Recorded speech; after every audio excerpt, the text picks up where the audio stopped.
Les prokaryotes sont la première forme de vie apparue sur Terre, définie comme étant autosuffisante et pourvue de tous les processus biologiques vitaux, y compris les mécanismes de signalisation cellulaire. Plus petites et plus simples que les cellules de caryotes, les cellules de prokaryotes sont dépourvues de système endomembranaire et des organites qui le constituent, à commencer par le noyau. Les bactéries et les archées sont les deux domaines du vivant regroupant les prokaryotes. L'ADN d'un prokaryote forme un unique chromosome en contact direct avec le cytoplasme. La région nucléaire du cytoplasme est appelée nucléoïde et n'est pas nettement séparée du reste de la cellule. La plupart des prokaryotes sont les plus petits des êtres vivants connus, avec un diamètre compris entre 0,5 et 2 micro-m.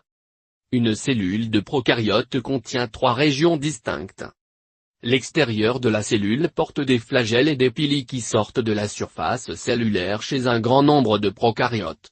Ces structures permettent à ces cellules de se déplacer, motilité cellulaire, et de communiquer entre elles.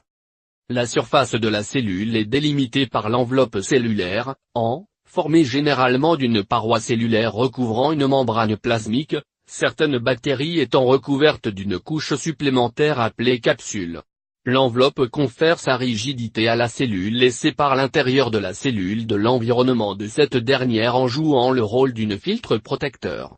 La plupart des prokaryotes sont dotés d'une paroi cellulaire, mais il existe des exceptions telles que les genres Mycoplasma, une bactérie, et Thermoplasma, une archée. La paroi cellulaire des bactéries est constituée de peptidoglycanes et agit comme barrière supplémentaire contre les agents extérieurs.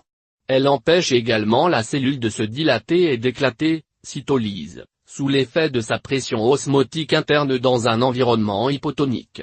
Certains eucaryotes sont également pourvus d'une paroi cellulaire, par exemple les cellules végétales et les cellules fongiques. L'intérieur de la cellule possède une région qui contient le génome, ADN, et contient également des ribosomes et divers types d'inclusions. Les ribosomes sont responsables de l'aspect granulaire du cytoplasme des prokaryotes. Le matériel génétique est libre dans le cytoplasme. Les prokaryotes peuvent porter des éléments extrachromosomiques appelés plasmides, qui sont généralement circulaires. Ces plasmides encodent des gènes supplémentaires, comme des gènes de résistance aux antibiotiques. Des plasmides bactériens linéaires ont été identifiés chez plusieurs espèces de spirochètes, notamment le genre Borrelia, et particulièrement Borrelia burgdorferi, responsable de la maladie de Lyme. À la place du noyau des eucaryotes, les prokaryotes possèdent une région nucléaire diffuse appelée nucléoïde.